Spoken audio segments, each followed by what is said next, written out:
In 1999, the UN General Assembly endorsed a declaration and program of action on a culture of peace. And this was regarded at the time as the most comprehensive program for peace ever taken up at the United Nations. It set out a route to ending violence through education, dialogue, cooperation, commitment to peaceful settlement of conflicts, promotion of the right to development, equal rights and opportunities for women and men, and freedom of expression, opinion, and information. This was a wonderful agenda that they set out. And then a group of Nobel Peace Laureates drew up guidelines which were translated into more than 50 languages.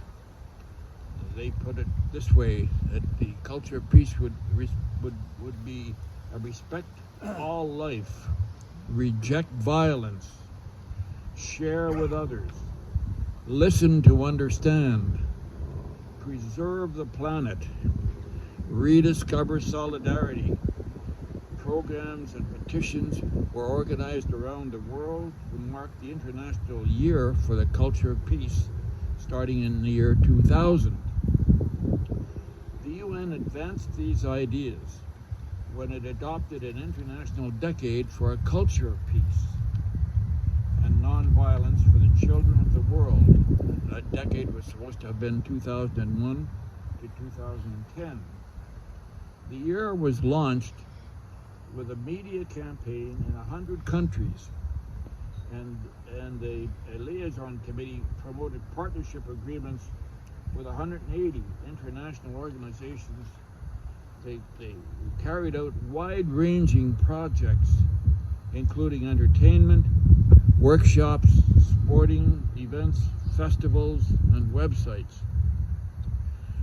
Well, hardly had the Culture of Peace program started when they were derailed by the sudden terrorist attacks of 9/11. Overnight, there was a resurgence of militarism. The Afghan and Iraq wars, bombings, the spread of terrorism, and the plight of refugees sapped international attention in the years following. And so today, we're witnessing horrific wars in Ukraine, Gaza, Sudan, and other places. Fear, not hope, has overtaken government policies. Western countries, our own included, never keen on a culture of peace because they saw it as undermining the public will to keep military strong, have relegated a culture of peace to the sidelines. Well, I say that we're here to say loudly and clearly that we do not accept pushing the culture of peace to the sidelines. We are here to reaffirm that waging wars to bring peace is delusional. We're here to say that we want the Government of Canada to reclaim its place as an active promoter of peace, not a bystander wringing its hands. We must understand that the culture of peace is not a quick fix. It's a movement of caring people determined to move the world forward. We must move forward by restoring the values of diplomacy and dialogue, reconciliation, mediation, justice, inclusion, and equality in resolving conflict. So let's give the culture of peace a chance. That's the cry of the founder and driver of the culture of peace, Ambassador Anurag Chaudhary of Bangladesh, a friend of mine, who sent a special message for me to read from him to you at this meeting.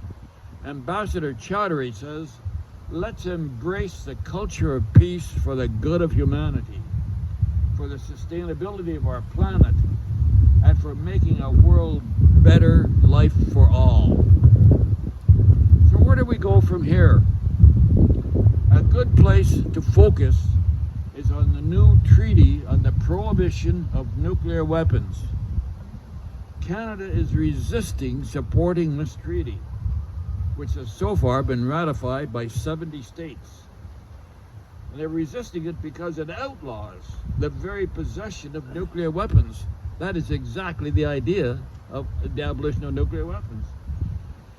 Canada, unfortunately, is still supporting NATO policy, which says nuclear weapons are the supreme guarantee of security. NATO's policies is dangerous and outmoded. It must be changed. So we are here today to call on Canada to support the treaty on the prohibition of nuclear weapons and work to change NATO's policies. Working for a culture of peace and the elimination of nuclear weapons can restore a sense of hope in us. Hope is a vision of the future, but it must be activated within us. We do not have the luxury of despair today. In full conscience, we must work for a safer, saner, and more secure world. Exercising hope is how we survive in today's troubled world. Thank you.